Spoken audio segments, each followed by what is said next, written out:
Gaya, en una tarde pues considero que especial porque tenemos Juan Antonio López Delgado, es familia, parte del museo, parte fundamental de las muchísimas intervenciones, exposiciones o actos que se han realizado en torno a Eduardo Rosales.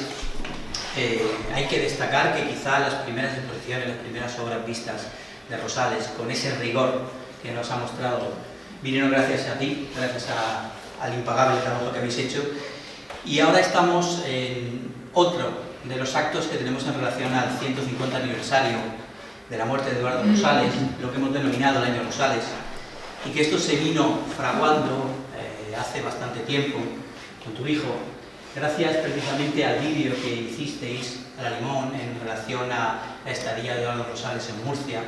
Una de las primeras cosas que hice yo cuando llegué hace algo más de 2 años fue precisamente llamarte, José, porque proyectabais el vídeo de Eduardo Rosales y lo que entendía que el Museo Ramón Gaya, al ser un museo unipersonal, lo que tiene que hacer es centrarse sobre todo en la figura de Ramón Gaya, su contexto histórico y la gente de la que él habló, de los grandes artistas. Evidentemente Rosales ocupa un lugar fundamental y principal, como vamos a ver ahora en la, seguro que te voy a dar la hora ya de antemano, con la conferencia magistral que vas a hacer de los escritos de Ramón Gaya sobre Eduardo Rosales, donde, según el pintor, decía que se interrumpía la pintura moderna, donde en ese desnudo, en ese magnífico desnudo al salir del baño. Este es como decimos, uno de los actos. Tenemos otras 2 exposiciones, pero también ha sido un año Rosales, como le denominamos, hecho junto con Caja Murcia y junto con el Museo de Bellas Artes. La otra exposición seguramente la habéis visto. Juan escribió un magnífico artículo de las 2 exposiciones que tenemos. Y aquí en el Museo Ramón Gaya tenemos esos homenajes del pintor al pintor, de pintor a pintor, como el propio poema de Ramón Gaya. Y hay una parte que a mí, por el azar quiso, porque toda la obra prácticamente viene de fuera, el azar quiso que uno de los paños del museo fuera única y exclusivamente de Murcia. Fue la casualidad, eran esos homenajes, uno de ellos el gran homenaje de Caja Murcia, del que tú escribes el hoy en el libro sobre Ramón Gaya cuando estaba pintando ese cuadro, en el que aparece Sobejano, en el que aparece Rosales, y esos huértanos que luego se van desplegando en el resto de cuadros. Así que ese paño, esa pared dedicada a Murcia, pues yo creo que tiene mucho que ver con vosotros. También hemos puesto los catálogos, los que has comisariado, el trabajo que has hecho, y yo sobre todo creo que es importantísimo la labor que has hecho, y creo que quien estudia Rosales tiene que pasar obligatoriamente por todo el trabajo que has desempeñado. El epistolario es absolutamente increíble, el trabajo hecho, y simplemente darte la enhorabuena, darte la bienvenida una vez más a tu casa y saber que puedes contar con el museo para lo que necesites. Así que gracias por todo lo que estás haciendo por Rosales, y seguramente sin vosotros este año Rosales no sería lo que está siendo. Muchísimas gracias.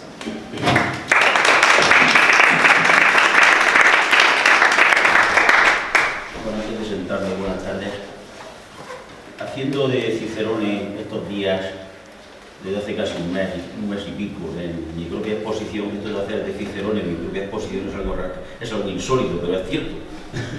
Pues la voz se me ha quebrado un poco, las conferencias, el trabajo de Cicerone, como digo. Una señora se acercó a mí al final y me dijo, así muy seriamente, ¿usted sabe si el Paseo Rosales de Molina de Segura es por Rosales o por qué? Es de Rosales, Eduardo Rosales, por Eduardo Rosales, que ha explicado usted, dice, y le digo, decididamente, señora, me pone usted un compromiso, porque Rosales es un pintor minoritario, decididamente minoritario, y no creo que sea Eduardo Rosales que conozcan aquí a Eduardo Rosales desde hace decenios, como está el Paseo Este. Yo creo que tiene que ver con las rosas y los rosales. Y dice la señora, bueno, es verdad, no había caído, rosas y rosales, ahora caigo. Y al decirle yo el título de la charla de hoy, la conferencia es demasiado engolada, le dije, pues pon Rosales en los escritos de Ramón Gaya. Y ahora, al meditar y al preparar esta charla, pues pensé que quizá alguien viene en la prensa, o antes que se ponían en carteles todo el mes, todo el muestrario de días, de actividades durante cada mes, pues podía pensar que era Rosales, también Rosas y Rosales en la obra de Ramón Gaya. Pero no se trata de eso. Bueno, no se trata de eso. Y ahí está lleno de cosas. Que por cierto, Juan Antonio no estaría muy lejos de ser también Eduardo Rosales, y los Rosales es lo mismo. Sí, puede ser, sí. Quintiliano, en su diálogo de los oradores, se indignaba contra los declamadores que hacían torpe granjería de la palabra. También con aquellos oradores que se intimidaban por la autoridad de los oyentes. Espero que ninguna de aquellas actitudes hagan mella en esta mi charla de hoy, para iniciar la cual creo debo responder primerísimamente la razón por la que hemos sido convocados aquí, aunque ya lo ha dicho el director de este museo, para hablar en el que se ha dado en decir es 2023 el año Rosales, del magno artista madrileño que durante 2 largas temporadas vino a Murcia y habitó y pintó entre nosotros. El artista que en el Museo del Prado representado está ahí es nada con una sala entera, pero que en los años 1872 y 1873, los últimos de su vida, se convirtió poco a poco en un murciano más. Me he caracterizado siempre en mis clases en el instituto por mostrar a los alumnos escritores o artistas que no venían en el manual, leer sus producciones, indagar en su sensibilidad o en su educación estética. Siempre que podía, desde luego, me iba hacia los raros y olvidados, a los bohemios y excéntricos de nuestras letras o nuestra pintura: Manuel Paso, Miguel Pastorfido, Isidoro Solís, Narciso Serra, Ros de Olano, Solana, Eugenio Lucas, Valdivieso, Rosales. A muchos que fueron caminando por una senda oscura, desabrigada y áspera. Ramón Gaya, nuestro pintor, otro raro de la escritura, siempre ha tenido una visión muy clara y certera de la pintura de Rosales. Por eso le ha homenajeado en sus cuadros, por eso ha dejado escritos varios textos definitivos sobre él, algunos de los cuales intentaré hoy glosar para ustedes. Y eso que, como dijo Charles Peguy, el mejor de los comentarios no es digno del peor de los textos. Aunque luego aduciré algún otro de Gaya, leeré ahora despacio los 2 textos que de Gaya he seleccionado para esta ocasión. El texto primero, escrito en México en 1953, lleva como epígrafe precisamente esto: el cuadro no está terminado, pero el cuadro está hecho. En Rosales, dice Gaya, he visto siempre el último gran pintor español antiguo, de una antigüedad que no es propiamente de estilo ni de tiempo, sino de casta. Gracias.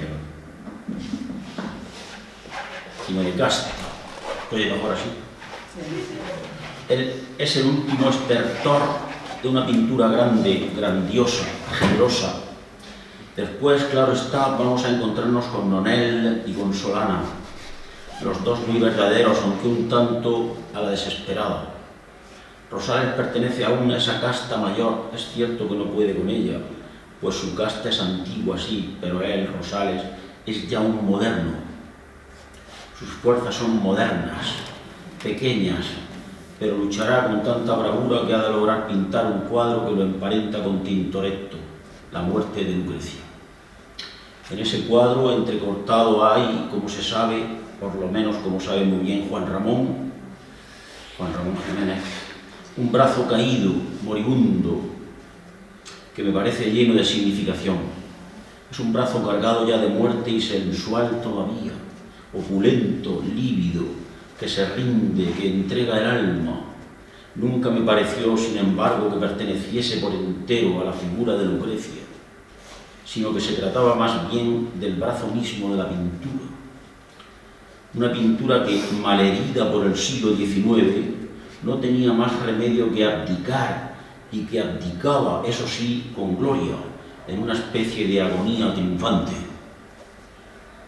El segundo texto está escrito en Madrid bastantes años después, en 1997, y dice así: pues bien, unos años más tarde, ante el desnudo de Rosales, caía no me importaba, sino que venía a revelarme, a explicarme lo que la modernidad es. La modernidad viene a ser algo así como un tímido y atrevido frescor que de pronto se aviniera a darnos pasos. Nada más, eso es todo. La desdicha del arte moderno, por el contrario, es haber creído ingenuamente, tontamente, en una especie de actualidad ingeniosa, más o menos inédita, que se llamaría un tanto militarmente las vanguardias. El cubismo es acaso el movimiento más noble, más pictórico de nuestro pobre siglo XX, pues todo lo que viene después, dadaísmo, expresionismo, surrealismo, no es más que un constante galimatías falso, artificioso, completamente inútil además, porque la pintura, siempre escribe Gaya esta palabra cuando es de verdad, es decir, a los grandes maestros con P mayúscula, ¿verdad? Porque la pintura es siempre ella misma. Nuestro siglo, en cambio, creyó que se trataba muy afanosamente de inventar a diestro y siniestro. Ahora, Mujer al salir del baño, de Eduardo Rosales, no es que me parezca un cuadro antiguo ni moderno, sino pleno, completo, permanente. No es Rosales, el pintor madrileño Eduardo Rosales, un simple asunto que deriva hacia mí a través de Gaya para hablaros en coyuntura de circunstancia temporera, no. Desde mi preadolescencia, ya sé que esta declaración pudiera parecer insólita, de la mano de mi buen padre yo antepuse su pintura a la de otros muchos artistas que me parecían extraños porque me recordaban mi inocencia estética y la escala de valores que aún había de ascender hasta ponerme a su altura. Veíamos por casi toda España muchos cuadros, pero mi padre estaba verdaderamente obsesionado por el entierro del conde de Orgaz y por el testamento de Isabel la Católica. Y cuando me hallaba con él en el casón y descendía el rango de este cuadro hasta mi pobre persona y dejaba de existir la pantalla o el velo que en otros se me antepusiera, daba gracias en silencio por aquella comunión e internización de pintura con mayúscula que no cesaba de enriquecerme y redimirme. Pero sé que ese don o ese conocimiento puede no darse o no funcionar en personas de cultura decididamente sólida, por ofuscadoras complacencias de análisis muy difícil. Por no alargar con exceso este exordio, lo concluiré con una consideración, la que atañe al desconocimiento y razón del gusto y al silencio cuando de crítica artística se trata. En la Exposición Nacional de 1871, inaugurada por los reyes Amadeo I y doña María Victoria el 15 de octubre, figuraron 4 óleos de Eduardo Rosales: Muerte de Lucrecia, Presentación de don Juan de Austria a Carlos V en Yuste, Prisión de doña Blanca de Navarra y Retrato de la señorita C.S. Conchita Serrano, hija del general isabelino de este apellido, condesa que fue de Santovenia, la popularmente conocida como Niña de Rosa o en Rosa. Podría ser buena perspectiva crítica de época y buena síntesis de su teorizar artístico la opinión dada por Manuel Osorio y Bernard en Las Novedades, encubriendo más o menos su nombradía con las iniciales M.O.B., Manuel Osorio Bernard. Dice así, refiriéndose a Muerte de Lucrecia: aquel estilo realista que tanto se aparta de la manera general de tratar los asuntos históricos de Grecia y Roma, aquella composición severa y despojada de toda afectación en que los personajes sienten sin ostentar teatralmente sus pasiones, aquel colorido sobrio y verídico, y sobre todo la excesiva franqueza de ejecución que exige un punto de vista demasiado lejano, hicieron desaparecer muchas ilusiones y extraviaron el juicio de algunos hasta el punto de calificar el cuadro de boceto informe, destinado a pervertir el gusto y arrastrar a los principiantes por la senda de una imitación escurridiza y peligrosa. En cuanto a la ejecución material, la Muerte de Lucrecia ofrece la misma sobriedad de color, el mismo estilo franco y atrevido que presenta el testamento de Isabel la Católica y caracteriza la manera de hacer del señor Rosales.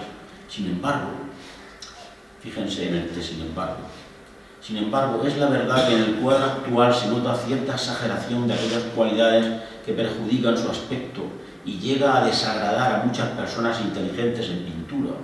Lucrecia, que se acaba de matar en aquel momento, parece más bien un cadáver de algunos días por la falta de color de sus carnes.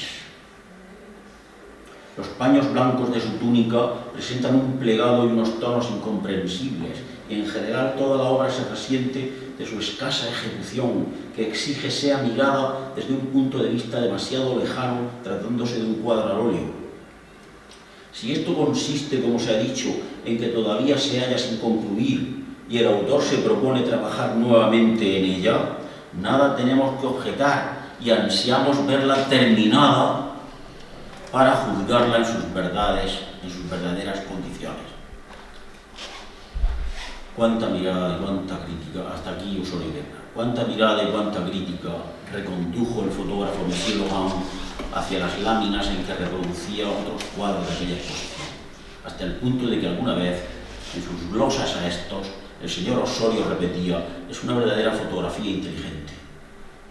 Entre el relamido fotografismo y la insalubre huella de lo académico sin vida, se debatía buena parte de la pintura nuestra hasta que llegó ese pasmo pictórico de 1864 que fue doña Isabel la Católica editando su testamento. Rosales, el enfermo Rosales, había obrado el milagro, pero su pintura no halló una crítica correspondiente, demasiado anclada, como vamos viendo, en muertos preceptos y prejuicios que no se modificaban nunca. Y así literatos y columnistas de oficio pululaban por el alrededor de los lienzos sin llegar al alma.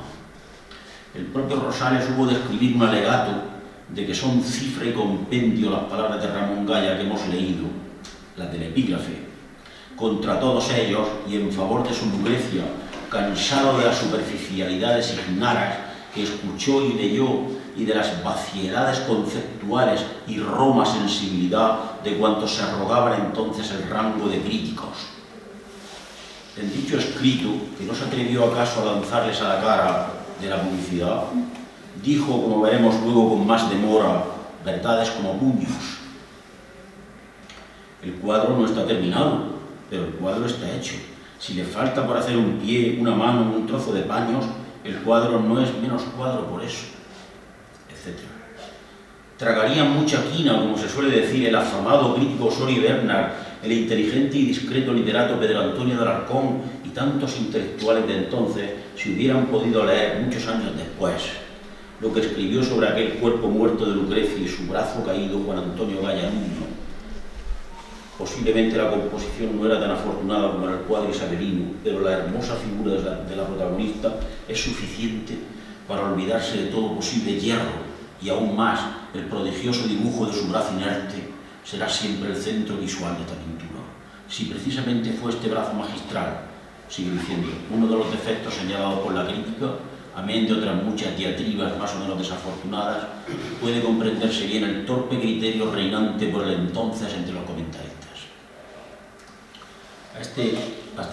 A este maravilloso poema de encendida carne joven ni siquiera alude el crítico de las novedades, porque prefería generalizar en su consciente y sostenida ceguedad y en su tóxica y abandonada intolerancia.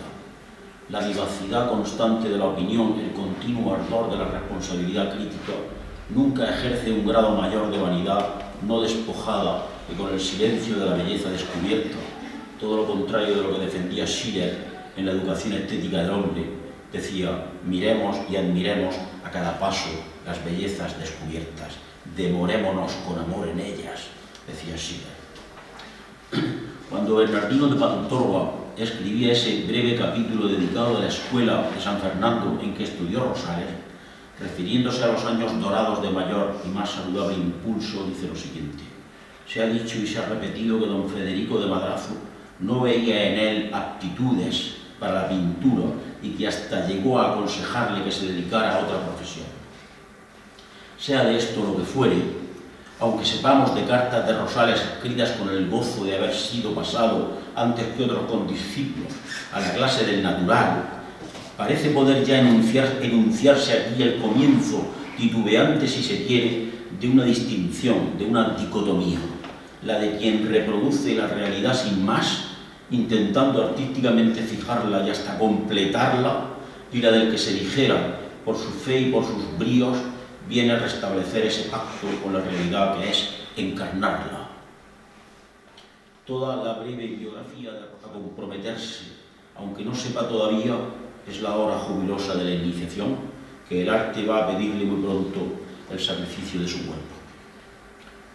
Se ha escrito muy poco del acto creativo en Rosales, de su arrancarle al lienzo blanco la vida que la realidad contiene. No me resisto a trasladar aquí la muy sustanciosa anécdota que cuenta Federico Balart en su obra El prosaísmo en el arte.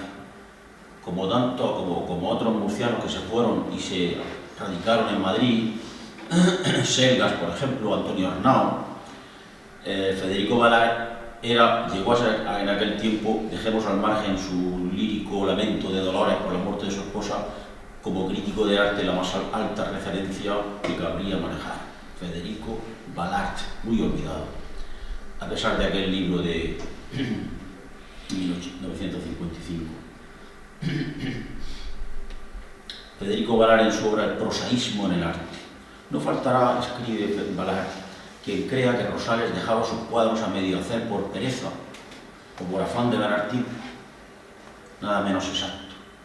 Rosales solía colocar un grupo de 3 o 4 modelos, sentarse enfrente mirándolos de hito en hito y despedirlos al cabo de 3 horas sin haber cogido la paleta. Hasta que veía el bulto, no empezaba a trabajar. Un día se trataba de pintar al perro de Carlos V en Yuste. Poner un perro es cosa más seria de lo que parece, casi tan seria como hincharlo por el procedimiento de Cervantes. Y Emilio Sala, otro pintor que estaba presente, se ofreció a sujetar y a entretener al modelo perruno, con la habilidad que podía esperarse de un artista como él. Hay servicios que gratuitamente se prestan unos pintores a otros y que no podrían comprar con todos sus tesoros Creso y Atahualpa reunidos en comandito. ¿Por quién, sino por el autor de La Vicaría, se hubiese vestido de máscara Meissonier? Y sin embargo, tan ufano estaba con su oficio de modelo accidental que, solicitando hablarle aparte uno de sus numerosos visitantes ilustres, le respondió lacónicamente el gran pintor: «Pardon, je pose pour Monsieur Fortuny». Perdón, estoy posando para el señor Fortuny. El genio esclavo voluntario del genio. ¿Dónde hay espectáculo más hermoso? Sala, pues, ejercía de perrero con el mismo entusiasmo que Meissonier de general, pero pasaba el tiempo y ya el futuro autor de la expulsión de los judíos había prodigado y agotado todos los recursos de la diplomacia perruna, cuando al cabo de una hora no pudo menos de preguntar a Rosales, creyéndole distraído: «Maestro, ¿va usted a pintar?» «Sí», respondió sencillamente Rosales, «pero antes tengo que hacerme cargo».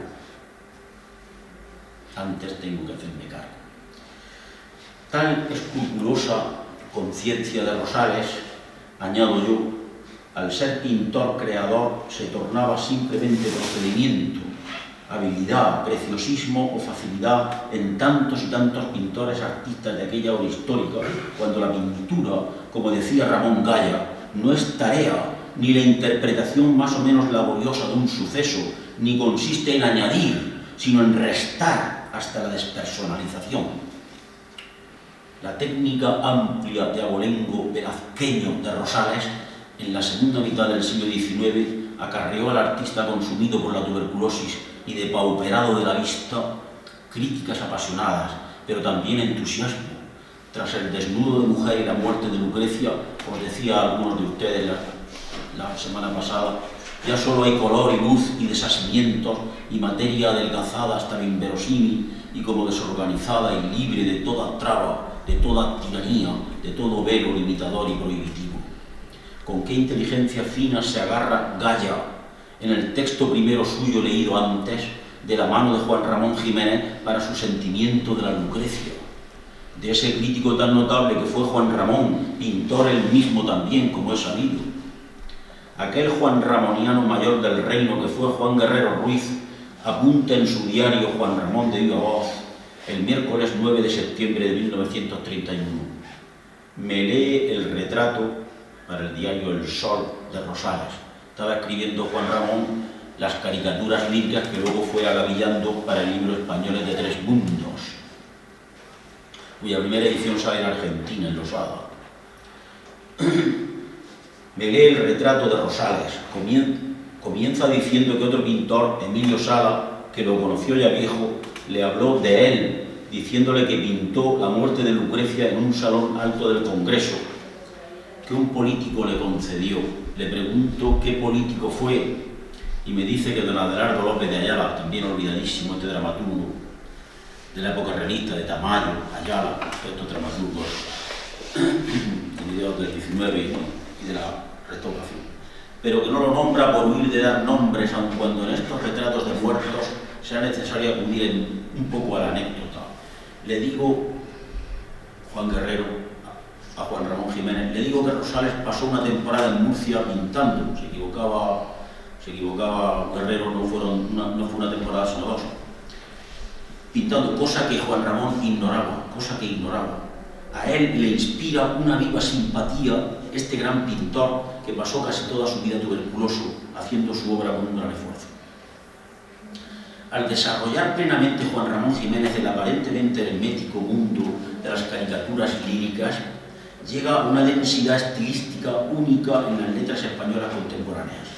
Y en la sustancia crítico-lírica que encierran aquellas, puede apreciarse esa admiración sin ambajes por Eduardo Rosales, pintor desde luego y permanentemente en él favorito, predilecto. Se ha referido a ese exquisito, transparente huésped de España, fuente exhausta de incomprendida vida espiritual. Palabras estas de Juan Ramón Jiménez: vocación, poderío, voluntad gigantes, alimentados por la totalidad de una débil tierra carne, y el tambaleo constante de no ir pudiendo ya soportar en la palma delicada de la mano el tamaño de la obra, deslumbrada por la chispa del alma desnuda. Los cuadros de Rosales no son perfectos, o sea, compuestos con la perfección estética según arte, sino con la inherente imperfección de lo vivo. El espectador español de pintura no ha sido generalmente profundo porque no le han enseñado a serlo. Desde luego no la crítica, más predispuesta a valorar casi siempre, sobre todo al divulgarse la fotografía, la concienzuda exactitud que el bello desorden tan fecundo. Incluso hubo de proponer como una suerte de canon la esclavitud a la pureza de la línea, que se fue por el derrumbadero artístico del eclecticismo en una ruta que definió irónicamente Baudelaire como un navire que pourrait marcher avec quatre vents, un navío que podría marchar a cuatro vientos. Por eso, cuando Rosales trae a la técnica y a la pintura nuestras nuevos bríos y acentos de que tan necesitadas estaban, esa misma crítica que imperaba continuadamente no comprendió, aunque empezó ya a premiarlos paradójicamente, sus cuadros singularísimos. Hubo que esperar, como hemos dicho, a los más finos estudiosos de aquel arte incomparable para que se pudieran ir aprehendiendo, H intercalada, las raíces vivas hundidas en ese lago de negra sombra espiritual. Rosales solía hacer dibujos preparatorios. Este Museo Ramón Gaya ha ido mostrando muchos de ellos para sus pinturas definitivas, en especial las de gran formato. Pero hay un cuadro que no los tuvo. No quiso el pintor que los tuviera porque se fue hacia el lienzo con un desenfreno y una pasión inusitados, diciéndole al mismo tiempo a su modelo Nicolina que se desnudara completamente. Se trata de Mujer al salir del baño. Cuadro que sabemos para qué lo hizo. Siempre tiene que haber, que no sabemos para qué lo hizo, siempre tiene que haber un para qué o un por qué en nuestras acciones y no un porque sí. Y en cuyo reverso, según de Salas, se ven todas las cifras menos las de las unidades, 186. Otros dicen que es de 1869. Estaría pues entre el testamento de Isabel la Católica del 64 y la Lucrecia del 71. Sea de ello lo que fuere, hasta 1874, un año ya muerto Rosales, no se va a hablar de impresión en la pintura, como hizo el periodista Leroy de una exposición en la que figuraba un cuadro de Monet titulado Soleil Levant. Había otros allí de Renoir y Degas, y todos preferían ser llamados independientes. Leroy, un tanto burlonamente, titula su artículo Exposición de impresionistas. Tal denominación revela en el fondo algo esencial en la nueva actitud. La realidad es para ella la apariencia puramente transitoria de las cosas, ofrecida al pintor en el momento de contemplarlas. Más que una realidad, lo que existe es una infinita serie de realidades creadas por la luz y por los reflejos de los cuerpos en el momento mismo en que son contemplados. y como quien a todo el interés de la nueva técnica que, a diferencia de la artificiosa iluminación del taller, opone una pintura clara y luminosa.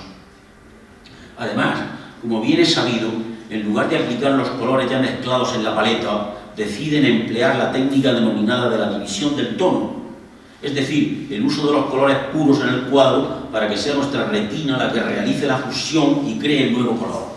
El pincel, en vez de acariciar la forma al extenderlo, se limita a dar pinceladas sueltas, creadoras de vibraciones cromáticas, factura que produce el efecto de no estar terminada. Justamente es lo que la crítica ha hecho siempre en cara a Rosales, que sus cuadros no estaban terminados. Quiero que presten atención a esta frase de Eugenio Dors, porque creo que es muy importante para lo que estamos considerando. En la pintura, el gran tono consiste en producir obras estudiadas, apuradas y perfectas, pero que presentan la feliz apariencia de espontaneidad que un esbozo. Lo leo otra vez y pido perdón. En la pintura el gran tono consiste en producir obras estudiadas, apuradas y perfectas, pero que presentan o presenten la feliz apariencia de espontaneidad que un esbozo. La otra tarde también os decía esto. Cuando Javier de Salas me dijo en el Museo del Prado, en 1923, en la exposición homenaje a Rosales, con ocasión del primer centenario de su muerte, que no conocía sino por fotografía, que así lo escribió también en el artículo de la revista Goya, buena parte de lo pintado por Rosales en Murcia. Claro, si estaban en colecciones particulares, ¿cómo iban a conocer los críticos de entonces la pintura murciana de Rosales?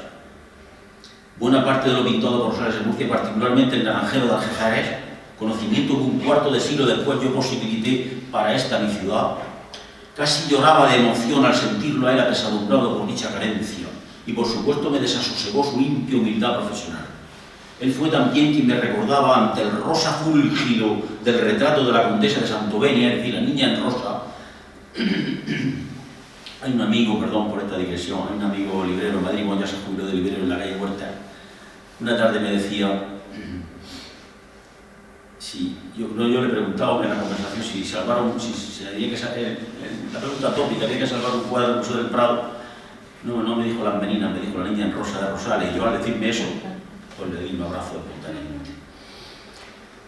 Ante el rosa, Javier de Salas, director del museo entonces, y que comisarió en 1973, yo vi esta exposición a los 23 años con mi padre en Madrid, ante el rosa fulgido del retrato de la condesa de Santovenia, que por la brillantez de su colorido anuncia el cromatismo de sus obras finales. Eso me dijo Javier de Salas, las realizadas en Murcia al aire libre, pues los impresionistas las hicieron. Recuerdo un texto de Ramón Gaya titulado De los huertos, donde dice: los huertos que rodeaban la ciudad parecían querer amurallarla blanda y tiernamente, marcaban una separación entre lo huertano y lo ciudadano, pero eran también como un enlace suyo, defendían amistosamente lo uno de lo otro. Todo el blanquecino y fino y vivo polvillo murciano que parecía elevarse del suelo y como poblar entonces la luz misma, irisándola. Irisándola es una magistralidad que no acierto a ponderar suficientemente ahora ni nunca. Irisándola, el polvillo se hace iris, se abren colores más o menos perceptibles, claro. Y como poblar entonces la luz misma, irisándola, tropezaba y rebotaba en esas tapias. Pues eso es lo que voy diciendo yo a los que se acercan a ver la exposición de Rosales en Murcia, en el Mubán. La pared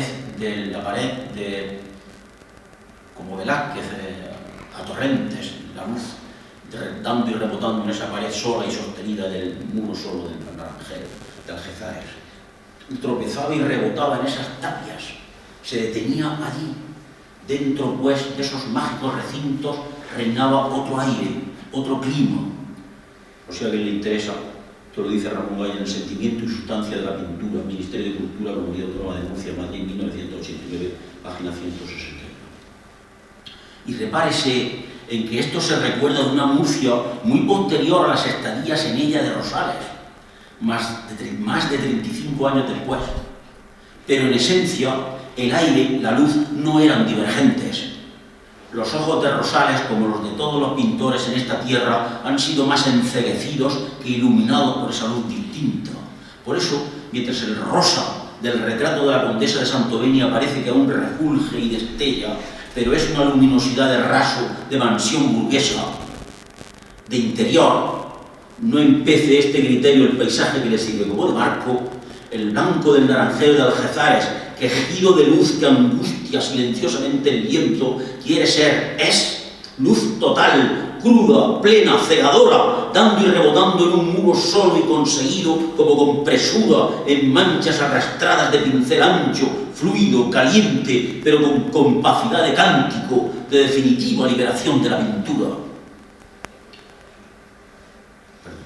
Si por un milagro pudiera traer ante ustedes del Prado, del Museo Nacional del Prado, aquí, al desnudo de mujer, percibiríamos cómo, al pintar tan prodigiosamente, tan calenturientamente, y al empastar dejó a las veces como fusionable la propia textura del lienzo, pero lo cierto es que no hay nada tan luminoso, tan vivo, con la imperfección de lo vivo, no se olvide esto, y tan moderno como este cuadro de Rosales en toda la pintura española de su siglo.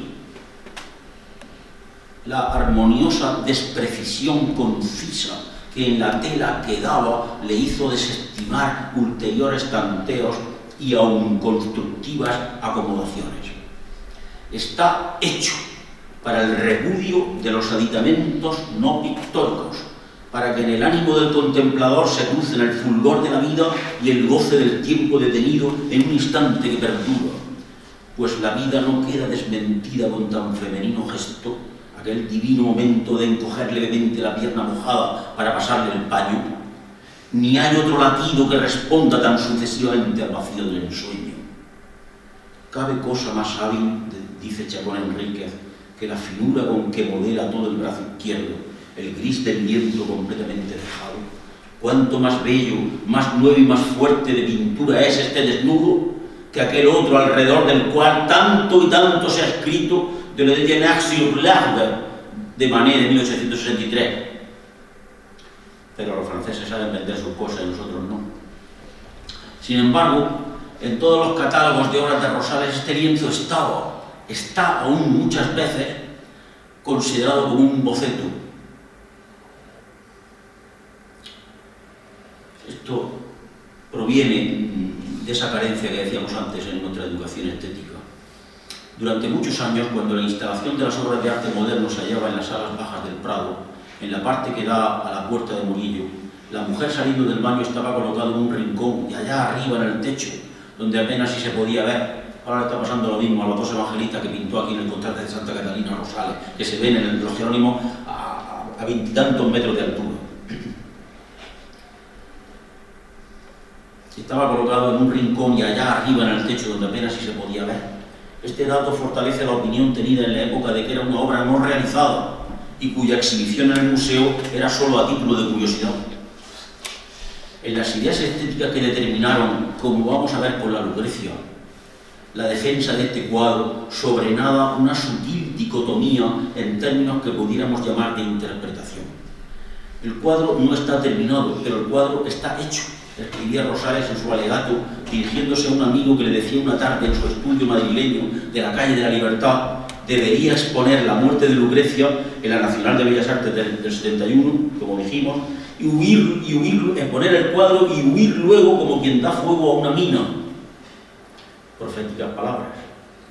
La crítica efectivamente se enzarzó en zafias alusiones a las carencias presuntas del cuadro, y como siempre conceptuaba como deméritos los sacrificios del genial pintor en el acabado académico y la licencia suma que se permitía en hablarle al alma y no al cuerpo.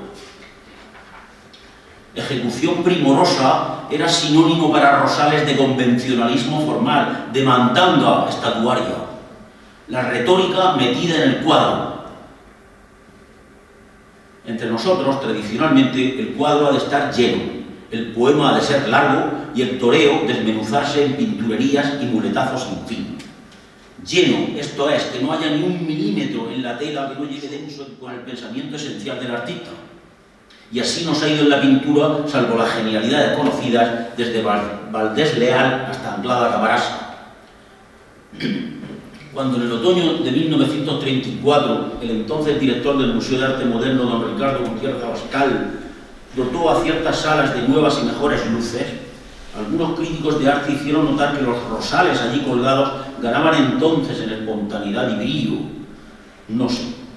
De seguro ganarían artistas cuyos cuadros necesitaban aquella entonación verdosa de fondos tapizados de seda para lucir. Rosales no necesita el otomán decorado ni iridiscentes cubiertas de cristales. Necesita al contemplador profundo o sencillo que rescate para su propia alma la sinceridad que rezuma y le entrega de sus últimos secretos. Porque en el caso de la Lucrecia maneja fuerzas que lo arrebatan y parece van a destruirlo, porque se apodera de ese reto y disuelve la resistencia, porque destruye el lenguaje pictórico y crea el lenguaje pictórico, porque durante el día no tiene pasado y por la noche es milenario.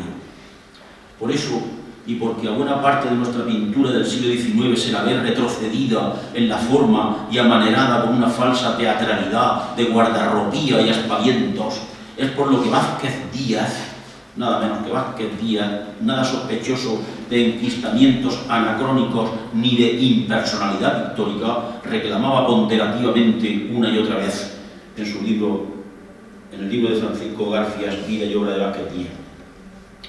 De ese desván que forma la pintura vulgar del siglo XIX hay que salvar una obra importante y no del todo estudiada, la de Eduardo Rosales.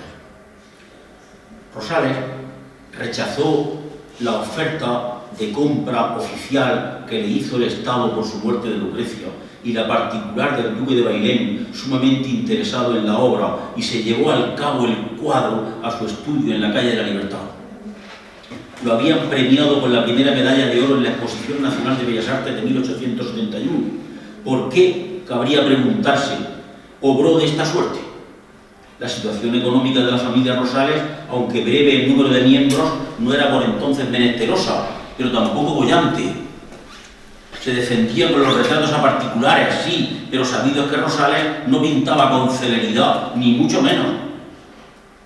Hay dos razones que podrían explicar aquella actitud suya: el amor que tenía a esa pintura y el dolor que sintió por las críticas ignaras y acerbas vertidas en la prensa contra ella. En realidad, como se ve, se trata de una sola causa. Analicémoslas, sin embargo, por separado. Comenzó a pensar en ella a mediados de 1864, según mis datos, mis notas y mis estudios, pues prácticamente después, casi inmediatamente después de terminado el tratamiento.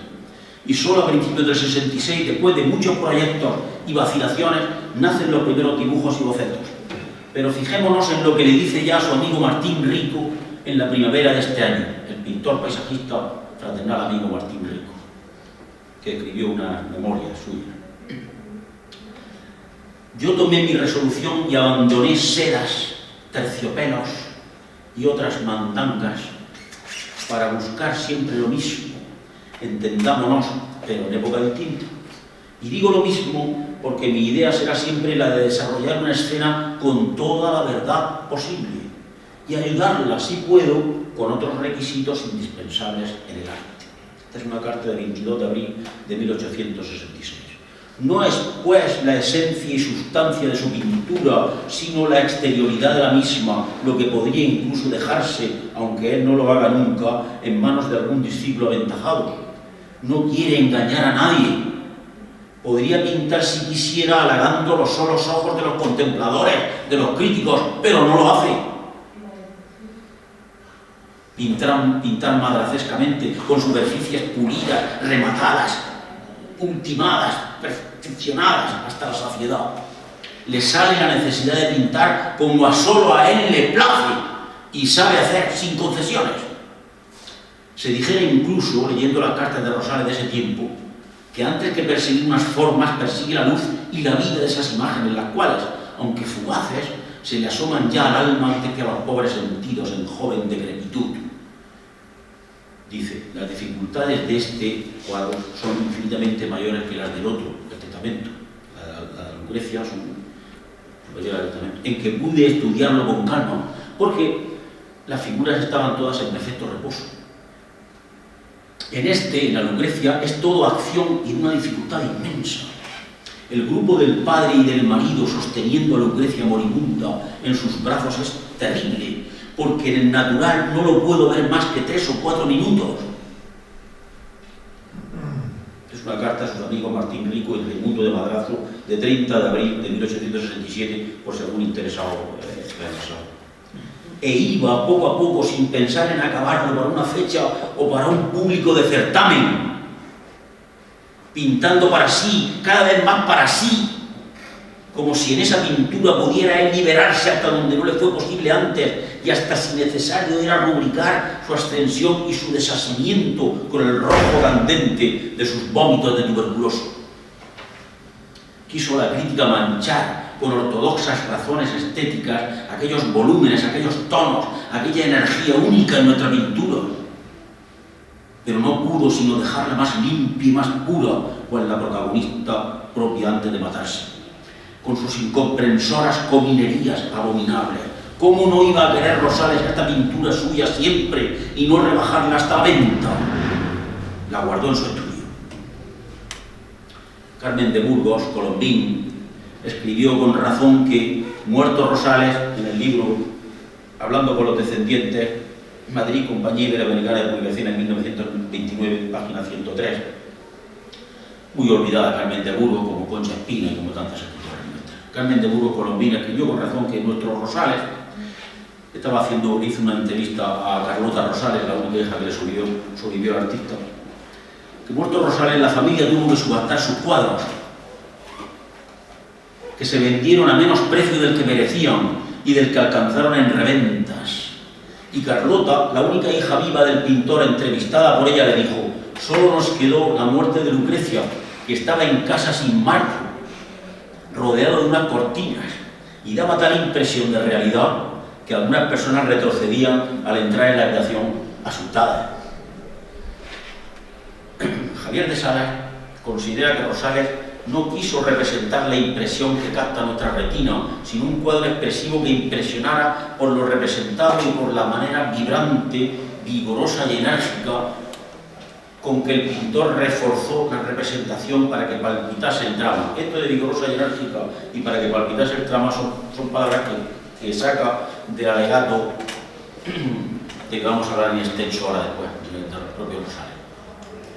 Esas expresiones entrecomilladas que maneja de Salas en su razonar, las toma del propio Rosales, porque dicho queda que éste, herido en su amor propio por la criatura viva que había entregado a un certamen oficial y que resultó arañada de criterios anacrónicos y de excomuniones sopladas por profesores del arte, sintió que le salía de su alma en dirección a la pluma una defensa de su Lucrecia. La prensa, empero, no llegó a recoger el vibrante alegato porque no lo envió. Hay borradores diversos, o mejor complementarios, que lo ponen enteramente en pie, con toda su pujanza, valentía y decoro emocional. Yo mismo poseo unas cuartillas de ese borrador autógrafo inconcluso, preparado para enviar a alguien, un crítico imparcial, un amigo, un tibio defensor de su arte, cuyo pulso contrario no merecía la pena al cabo rebatir.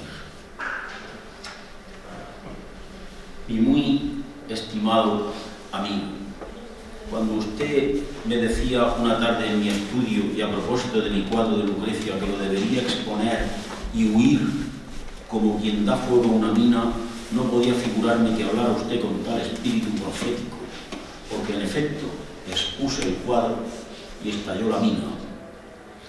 Tristemente impresionado con el juicio que de mi obra han formado la mayor parte de los críticos y por consiguiente la mayor parte del público.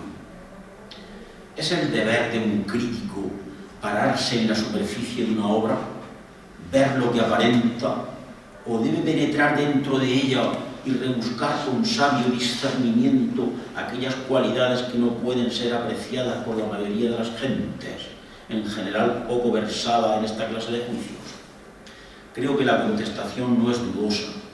Pues bien, aparte de los estilos, aparte de las maneras de hacer, aparte de los gustos de la moda y de las convenciones establecidas, La crítica debe penetrar en una obra y examinar si su autor... Ni aquel se propuso sobresalir en el dibujo, ni este en el color. Dicen que mi obra puede ser un peligro para el porvenir de las artes. No puedo negarlo. Si al concebir mi obra hubiera creído que no habría de ser más que uno de tantos cuadros, no lo hubiera hecho. Quizá lo que la mayoría de los críticos encuentran censurable es para mí el mayor título de gloria de mi obra. Es un cuadro no concluido y por lo tanto una obra defectuosa y digna de censura. Convengo en parte en ello, pero no en todo, porque el cuadro no está terminado, pero el cuadro está hecho. Si le falta para hacer un pie, una mano, un trozo de paños, el cuadro no es menos cuadro por eso. Una obra, sigue diciendo, del carácter de la presentada por mí, no es un cuadro de gabinete que ha de ser primorosamente ejecutada para que seduzca a la vista. Es una obra de impresión y de impresión vigorosa y enérgica. Estamos hablando incluso, teorizando sobre tanta pregunta que se hace, si se anticipa el impresionismo. Bueno, la pintura ya se anticipa, Velázquez ya es un impresionista, si lo miramos bien. Habla en estos términos, es una obra de impresión y de impresión vigorosa y enérgica, que debe ante todo hablar al alma y no recrear el sentido. Pues bien, algunos de los críticos la han censurado en este terreno, entiendo que no. Y de aquí que los que han repetido en todos los tonos que mi cuadro es un boceto. Mi cuadro es un cuadro de impresión, la escena es evidentemente dramática. Mi mayor anhelo era que el cuadro hiciera estremecer, si fuera posible que tuviera en alto grado desde el primer momento la emoción de lo terrible. Yo quería ante todo que en mi obra palpitase el drama hasta en el último rincón del cuadro, de ahí la vehemencia en el hacer, la ejecución desaliñada y brutal. Yo creo que con una ejecución primorosa el cuadro no sería lo que debía ser. ¿Por qué esta defensa de su Lucrecia? Me pregunto yo, ¿en qué conceptos y razonamientos la basa? Voy a terminar ya. En la cadena causal de voluntades en la pintura española, no cabe duda de que Rosales ocupa un lugar singularísimo. Nadie podrá encarecer suficientemente el enorme cúmulo de carencias que se filtraron en el cuerpo y en el alma de nuestros Rosales en los años de su mayor postración juvenil y de su menesterosidad caída. Es verdad que no le faltó la fe. Dios no fue para él una realidad viva, sino una vivencia. A su santa voluntad lo encomendaba todo y en su divina providencia se le volvía la atonía, ilusión esperanzada. Pero Rosales pasó hambre, necesidades, y hubo de abajarse hasta la copia para mal comer. Bien es verdad que era también ejercicio, pulso, probatura de fuerzas inteligentes frente a la materialidad tangible de la nada y hasta del no ser. Y era el ladrido del bosque que le impulsaba, importuno, a la creatividad más alta. Recorre así Rosales, sin detrimento de su arte, antes bien con ansia de una promesa bienhechora de holgura íntima y de paradójica autocomplacencia estética, toda la senda oscura de sus jornadas iguales y de su triste sino de predestinado. Por eso, en la dicotomía contrastante de hombre de carácter y hombre de destino que estatulló Walter Benjamin, no habría para Rosales sino una convergencia y adunación laudabilísimos. En su destino reservado y causal para la lucha y la creación, en el deslizarse de sus días, tan menesterosos y austeros como sencillos y llenos de dignidad, le basta a Rosales una mano amiga, una sonrisa también comprensora que no le deje postrarse y sepultarse en abismos donde asistiría a su propio acabamiento. Entonces es cuando se remonta, por nada, por casi nada, a las más altas cumbres de la dicha que cabe aquí abajo. Por eso fue muy feliz en Roma con sus amigos y con ese amor ideal que se llamó Carlota. Y lo fue extremadamente también, casi en sus jornadas postreras, entre nosotros en Murcia, pintando los evangelistas, ahí enfrente, en el contraste, y plantando su caballete en la propia huerta, el naranjero de Algeciras o la venta de novillos, participando como miembro del jurado en los primeros Juegos Florales Literario-Artísticos auspiciados por don Javier Fuentes y Ponte, diseñando en fin una nueva corona y otra para el niño, para la Virgen de la Fuensanta, robadas en su santuario del monte. Ser hombre de carácter es en esencia volver a la ruta de antes, de siempre. Y ya lo hemos dicho, la Lucrecia fue el cuadro de todos sus entusiasmos, en el que trabajó con más cariño y en el que creyó haber realizado su obra maestra. Con terquedad de carácter volvió por la misma pintura de toda su vida, por esa pintura independiente y libre y sola que abortaba el canon chato de los críticos de entonces, que no iba a los ojos ni halagaba por sus colores brillantes, ni por su pincel de virtuoso certero, cual Fortuny y Verbigracia, ni por la relamida mímesis de la realidad sin más.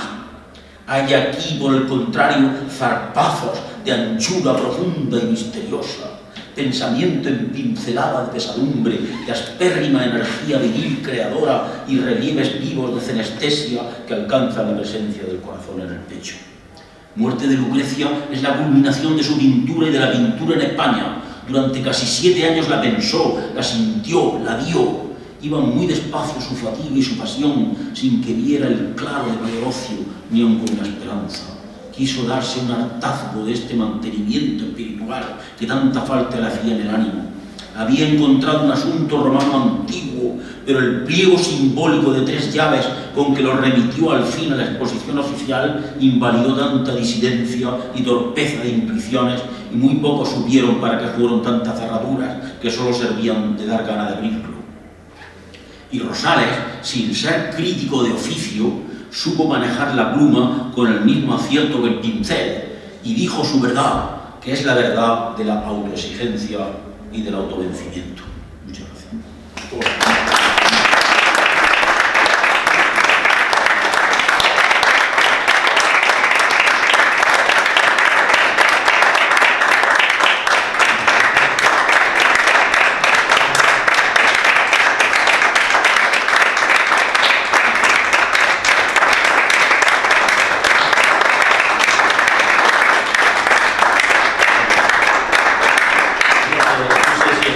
Exactamente a Gaya, pero bueno, esto me ha salido. No, una maravilla, Antonio. Una maravilla la charla, porque es que revive el 19 como si estuviera en tu persona. Es que parece un personaje del 19 vivo. Pero es que además lo hace interesante, muy interesante. Cuando iba con la cadena puesta, el reloj el otro día en la inauguración, decían en la opinión, en la verdad, que iba vestido a la boda. No, pero bueno, a mí me emocionaron mucho tus palabras el otro día, el hilo ese que dice en el artículo y todo eso. Pero ese... Gaya, es el artículo que es el hilo que coge Gaya, efectivamente, sí, para enlazar con esa otra modernidad que después se le cayó de las manos y tuvo que acercarse, por tanto, en su consecuencia a la roca viva del Prado, que es lo que en definitiva le interesó. Y se dejó también como Rosales Mandanga y otras teorizaciones, y otras falsedades, y otras falsías, y otras guardarropías, y se fue a Velázquez, se fue a Murillo, y se fue a... Pero fíjate que él no viene tanto de la muerte de Lucrecia como del desnudo. Sí, bueno, el desnudo es Gaya. Total. Por cierto, has dicho al principio que de los 2 textos que has citado de Gaya, sí, uno del 53 de México, no tengo la has dicho que tiene como título como epígrafe, lleva un epígrafe, el propio Gaya puso la pintura no está terminada, pero está hecha. Sí. Lo conocía. El cuadro no está terminado, pero el cuadro está hecho, Eduardo Rosales. Entonces, ¿Cómo conocía? Esta es una buena pregunta, me pone en un aprieto. Posiblemente el propio Javier de Salas, el director del Prado con el que yo me entrevisté, bueno, le hice unas preguntas y te dije, Juan Antonio, al final, cuando allí estaba con mi padre muy emocionado, dice, mira, ese paisaje que hay detrás de la niña en rosa está Murcia. Pues de Murcia, para ahí veo a Murcia yo, ya. No lo sé, yo creo que el único manuscrito, no es el único manuscrito el que yo poseo de 4 carillas, el que está en la exposición, perdón, López Delgado, de la exposición del Gaya, perdón, del Museo de Bellas Artes de Muán. Posiblemente se deslizaran otras cuartillas y esto pudiera ser conocido, y hubiera llegado, no sé por qué camino ni ahí. Y denota una sensibilidad maravillosa y finísima por parte de nuestro pintor, porque al tomarlo como epígrafe él va a la esencia del pensamiento rosalesco. Claro. Va a la esencia, porque en realidad toda esta defensa que hace de la Lucrecia, ahora no sabemos quién, un amigo, un defensor de su arte o un crítico de arte que se lo habían maltratado tanto, pues está aquí el epígrafe. El cuadro, puntos suspensivos, y además está con las comillas, el cuadro no está terminado, pero el cuadro está hecho. Como el piano pone Eduardo Rosales, no lo deja así para que el lector y podría ser, recomponga o podría se ser imagine una idea, de quién puede ser. podría ser una idea de él, Pero vamos, perdona. que dijera aquí en Murcia y que Gaya, a través de Flores, Garay y toda esta gente de Sánchez Picazo y tal, la conociera. Muy difícil. Porque claro, tener esa idea de que el cuadro no está terminado pero está hecho, no es una ocurrencia, es una idea básica de la pintura. Hace muchas, no sé, me parece que fue en San Antonín, o no ha sido también no sé si fue en Guam. Asistiendo Francisco Torres Monreal, profesor de francés de la Universidad de Murcia, Paco Torres Monreal, me dijo que este pensamiento, pero bueno, no es que lo conociera Rosales a través de Paul Verlaine, ni mucho menos, a lo mejor estaba también en Baudelaire y en otros. Es decir, yo no puedo hacer una crítica o no puedo hacer una poesía definitiva porque en realidad estoy haciéndola todos los días. Es decir, la materialidad tangible de lo que sale del poema, aquí está Eloy que puede defenderme un poco, yo no lo sé, ¿te complace o no te complace? Con los días acaso no te complazca y con más días acaso te complazca menos. Eso pasa con todo lo que se escribe, querido amigo. Pienso yo, por lo menos me pasa a mí, cuando leemos escritos de hace unos años, ¿no? Esto está un poco flojo, esto tiene pocas vertientes, está poco ilustrado, en fin, por lo que fuere. Entonces, estos poetas ya hablaban de eso, de esa diferencia entre lo concluido y lo hecho. Es decir, lo relaminamente mimético y por tanto culminado, estilo Vicente López, por ejemplo, para ponernos en el plano pictórico, en donde no hay nada, la medalla con sus fulgores, la blonda, etcétera, etcétera, con todas sus recamadas imitaciones, y Rosales abandoné ya las mandangas estatuarias, y estamos hablando paradójicamente de un cuadro romano, de un cuadro de tema romano, en donde hay estatuaria y en donde hay pues grandes mantos y grandes proporciones y un mueblaje, una silla curul en este caso, hay un lecho, hay unas cortinas de terciopelo, se lo entiende, etcétera, etcétera. Pero no, sin embargo, mete la verdad en el cuadro, mete la ancha pincelada. Yo hablo de zarpazos, para mí son zarpazos, y sobre todo esto de que, a lo mejor me estoy yendo ya a la pregunta, porque no sé por dónde, cómo contestarte, es que es muy difícil cómo llegó este conocimiento a Gaya. Posiblemente yo creo que a través de la poesía francesa, de estos maestros de la pintura, de la lírica francesa, Baudelaire y el propio Verlaine, en que decían eso, establecían esa diferencia entre lo concluido y lo hecho. Pienso yo. Lo aducía, ya digo, Paco Torres, estaba oyéndome pobres palabras un día y me dijo eso, que Juan Antonio, eso que estás diciendo de Rosales, ya lo he encontrado yo y lo leí yo, me parece, lo llevé yo el correo electrónico que me puso y me hacía la cita de Baudelaire.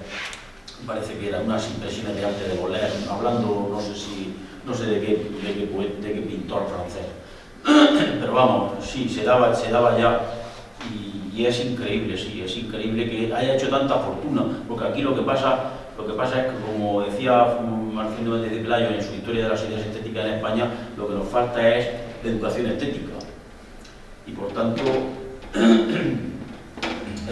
el que estas ideas nos choquen tanto ahora a ti, a mí y a tantos, pues significa eso, que realmente hemos extraviado nuestro criterio artístico, porque nos han inducido siempre a ver el fotografismo como algo perfecto, algo culminado, y entonces cuando nos dan algo que tiene la apariencia de lo esbozado, lo rechazamos porque no es miméticamente fotográfico y perfecto, porque no encontramos el parecido, digámoslo así. Entonces, esta es una falta de educación estética, por supuesto. Y claro, la modernidad iba por otro camino.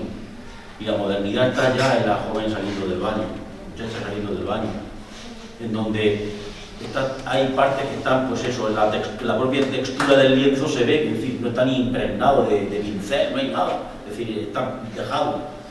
Y otro misterio es por qué lo dejó así, por qué no lo concluyó, porque tenía esa visión estética preciosa y precisa del arte.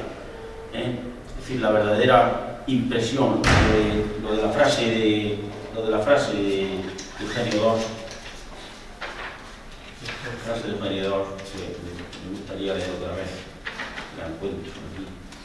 En la pintura el gran tono consiste en producir obras estudiadas, apuradas y perfectas, pero que presentan la feliz apariencia de espontaneidad que un esbozo. Ahí está la clave, querida amiga. No, pienso yo. No te he contestado bien, pero bueno. No, Rafa, hay que traerlo no todas las semanas. Bueno, vamos a ver, yo quiero decir ante ustedes, una cosa que me complace mucho decirlo porque es verdad, fue mi amigo Eloy Sánchez Rosillo aquí presente. Cuando yo digo que, aparentemente estoy diciendo otra cosa, pero ahora veremos. Yo conozco a Eloy desde la preadolescencia, desde el instituto. A mí me daba mucha envidia, no Eloy, sino lo que traía Eloy, que eran obras completas siempre riquísimas, la de los hermanos Machado, la de Aguilar, de no sé qué, siempre muy llenas de lujo. Y entonces él podía permitirse traer aquellas obras que a mí me daban envidia que las trajera, bueno, yo no podía adquirirlas, claro. Bastante tenía que seguir con la beca y todo aquello. Y fue Eloy el que habló con el anterior director. He dicho antes que el Gaya ha ofrecido muchos dibujos, ¿recordáis ese momento que he dicho en la conferencia, en la charla? Efectivamente, posibilité, gracias a Eloy habló de mí. Yo estaba preparando mi primer libro sobre Eduardo Rosales, que se llama así, Eduardo Rosales en Murcia, que salió al cabo en 1999 y se presentó aquí, en el Gaya. Se presentó el mismo director entonces del Gaya, Manuel Fernández Delgado. Y yo lo llevé a Madrid, a la casa de un amigo mío, arquitecto, y de allí, a su sabor, escogió todos los dibujos que quiso y los trajo aquí. Le hizo un plano allí del Museo Gaya, y seleccionó a su sabor, como digo, todos los dibujos. Se trajo la Eloísa muerta, se trajo acuarelas, se trajo paisajes de Murcia y se trajo el Naranjero de Algezare. El Naranjero de Algezare hoy está en la exposición María Cristina Masabeu en Madrid, y ese fue hace 2 veranos adquirido por esta fundación, y se podía haber quedado en Murcia porque mi hijo alertó a las autoridades pertinentes murcianas para que lo adquiriese. Al final salió en la subasta en 70.000 euros. 70.000 euros que bien considerado, y conforme va pasando el tiempo, pues no son absolutamente nada, son una miseria para traer un Rosales a Murcia, quiero decir, y hubiéramos el Naranjero de Algezare. Y yo he dicho reiteradamente que hicieran los bachilleres y las gentes de Algezare, los algezareños, una suerte de peregrinación sagrada hacia la Fundación Masabeu para que vieran este cuadrito, este tablotén, porque en realidad es una cosa así, no es más. Y en fin, esa fue mi vinculación con el Gaya, pero gracias a Eloy. Eloy habló me he perdido un poco, pero Eloy fue el que habló de mí a Manuel Fernández Delgado, y le dijo algo así como que cuando yo cogía un tema de investigación ya era como Atila, como el caballo de Atila, no crecía más la hierba. Total, que Manolo se creyó aquello por fortuna. Y entonces pues fue cuando hablamos de que estaba yo haciendo ese cambio, porque en realidad lo más triste, bueno, uno tiene intuiciones como investigador, he sido muchos años profesor de instituto, y las clases numerosas no te dejan para la investigación. La investigación tiene que venir por morbo, a través de muchos sacrificios, innumerable sacrificio. Pero bueno, no es cuestión de hablar de esto ahora.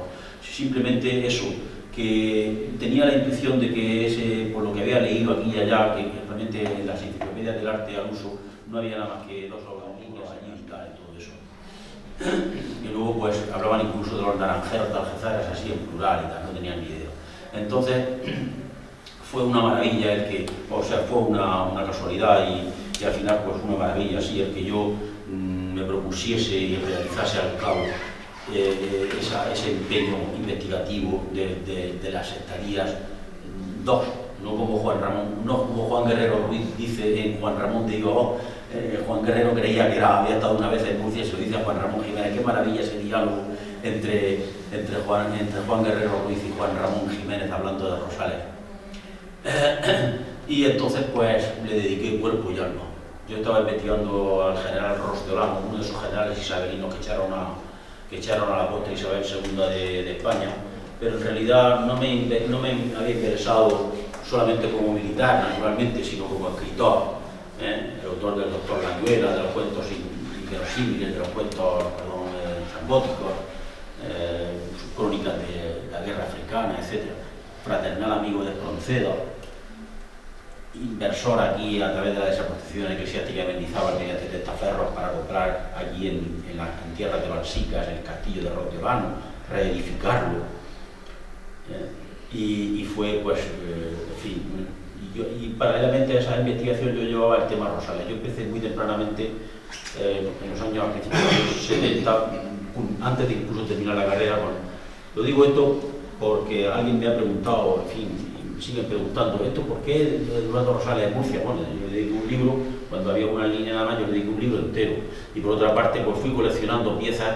Esto que hemos dicho de las subastas, de que se quedó con el cuadro de Lucrecia, es cierto. Yo tengo, en la exposición del MUBAN están los 2 folletitos que me costaron un ojo de la cara, uno de ellos. Estuve 2 días sin comer en Madrid por comer. Entonces, en ese folleto están pues todas las esculturas, sí, las armaduras, los muebles, todo se puso a pública subasta. Esta es otra de las menesterosidades, en fin, de las tristezas infinitas que da el estudiar a Rosales. Es decir, el gran maestro de la pintura que al final de sus días tiene que vender para la viuda y para la hijita que él sobrevive, pues hay que venderlo todo, ponerlo todo a pública subasta, porque no tienen prácticamente para comer. Nosotros nos hacemos ideas muy equivocadas. Cuando yo hablé en Mazarrón, y ahora sí me pongo muy serio, cuando yo hablé en Mazarrón de Valdivieso hace unos meses, les aduje unos textos de la revista El Artista de 1835, en donde ya se decía que los pensionados en Italia y en París, en Roma y en París, los investigadores dicen muy fachendosamente y muy tangencialmente y muy facilonamente, bueno, fue becado por la Diputación Provincial o por el Ayuntamiento y tal. Mentira por de dentro, es decir, por de fuera, sí, es verdad.